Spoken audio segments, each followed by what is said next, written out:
Hey everybody, it's that time again. High Lord Tamberlane with Obscurities in Miniature, and today we are headed back to the Blackstone Fortress, even though we haven't been there yet to begin with. But we're going to take a look at the dreaded Ambull. Ooh, ah. And why are we going to do that? Because I never had one to begin with. Never had the old one. You haven't seen it yet because he's been all over the internet. That's what the Ambull looks like. And that's what his boreworm infestations look like. But enough talk, let's see what's in the box, yes? Yes. So upon opening the box, we have another box. What's in the box? Whoa! Me making a mess. Okay, well, here's what we're all after. I'm going to leave all the tokeny bits right here to the board game people because that's their deal. We'll set that to the side. We's in miniature territory now. So this is the Ambull, back from his long forgotten rest. God, when was the last time I saw this? Oh, interesting. We have another do not open until you have finished the quest. I gotta say, I'm surprised the amount of cards you get. Good amount. Is there a base for the Ambull? Ah, there it is. Ah, we got the boring pre-pegged minis. You can see his pegs right there on his feet. How many pieces does this guy look like he's made out of? So the head looks like one piece. The main body, the arms, and the boreworms and stuff. I'm going to grab some clippers. Why don't we get to work on this guy? So we're going to start with the body itself. And it looks like these are probably going to have to get pulled off.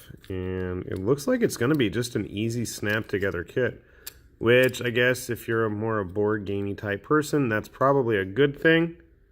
If you're more into the minis and building it all yourself, I don't know, might not be a problem for you. Personally, I don't really have a problem if I have to just go ahead and do it all. So, get a good sense of size so far with the body. I mean, obviously he's going to be pretty intimidating both in Blackstone Fortress, but the interesting thing, set those to the side for a moment. We'll get back to them as we build the body. So you've got both your assembly guide here, but you also have the rules for regular 40K Ambulls as well as the boreworms, which is kind of cool. And more importantly, we've got the painting guide. I do like the paint layout that they use, so I might give that a try. Boreworms, I don't know. Anyway, back to the model. Let's get that guy built because we got to figure out what's going on with his head there. Alright, so just to clarify, it looks like these little peg things that I was about to yank off. Don't do that. Don't be like me, because that's actually where his head is going to attach. Voila! Okay, you also are probably going to want to be really, really careful with all his little babies dripping off him. I already broke one, it looks like. Don't be like me. Don't be that guy, okay?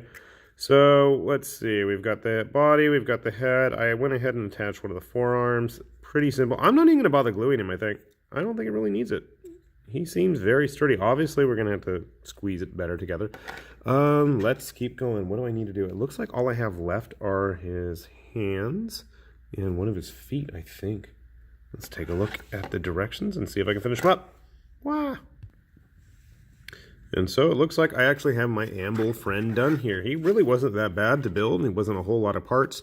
So if you're primarily a board gamer and you are intimidated by some of the other junk that I'm constantly building, do not fret because he really isn't that bad. He actually has a little pile of grubby guys that are going to go right here, but I'm going to do that later because I want to actually get this based first. So didn't require any glue. He's rock solid, and his hand here is actually kind of flat on the bottom to help him position better on the base. So you can glue down both the peg right here. You can see I didn't push it in all the way because I'm going to, like I said, texture the base up a bit.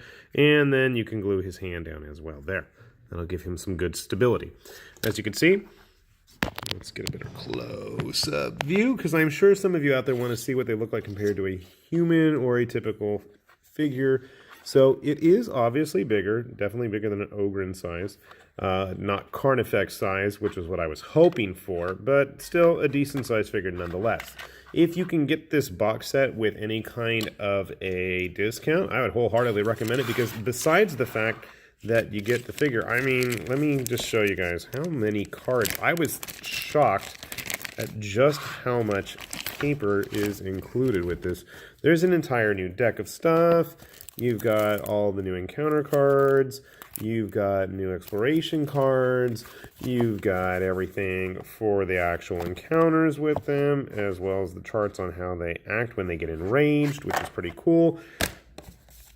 We have whatever's in here. I'm not going to spoil it because I haven't even played the damn game yet because I've been busy trying to get everything painted for it, which has been very slow. We've got the mission here, stuff about it. I'm not going to show you because I don't like spoiling it. And they actually have the rule book too, which is pretty nice. And then there's a single sheet of token stuff. So, cool model. I'm assuming if you're going to actually play the board game, even better. And you know what? Before I forget about them, let's grab those boar worms and see what they're like. All right, so here's our boar worms. There are two different models, but basically what it looks like is you've got a slot for the slot base. I'm assuming it can go either way. And you can see there's the piles of grubby stuff skittering about, and then you have the boar worm itself that's going to rest on the top of the pile like so, I'm assuming. I'll figure that out, but you can see just to get a good idea of where they're going to go. Does it matter which direction? I even kind of wonder if it matters which one goes on which base. They're pretty neat. I mean, you could probably cheat and throw in some Tyranid Ripper hordes to use as extras if two of these aren't enough. I'm curious how their rules work. There are point values for those of you who want to just throw them straight into typical 40k. But all in all, a cool looking expansion. I hope to eventually get the game on the table because I know that the group I usually game with are more into the sci-fi futuristic 40k stuff than they are the fantasy. So they're more likely to play Blackstone Fortress than they are Silver Tower, even though I have all of Silver Tower painted. Go figure, right? So all in all, cool little kit.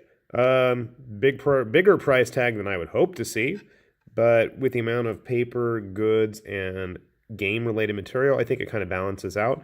I'm hoping that someday we see the Ambull itself released as its own kit because you've got a individual sprue for it with everything on there. And I mean, if they want to release it as an easy to build kit for like, you know, under 30, that's dreaming, I know, but let's say 30, I think that'd be a really good buy at that point. I haven't seen if people are trying to sell these off individually online yet. You know, those bits sellers, they love making a profit. So maybe you'll find one for about 30. That seems like a fair price for what you get here. Otherwise, you know, if you're into the game, looks like a good investment. Hopefully, if I can ever get my family and friends into playing it, we'll find out ourselves. But in the meantime, I'm going to have to get going here. This has been High Lord Tamerlane with Obscurities and Miniatures saying, see you later.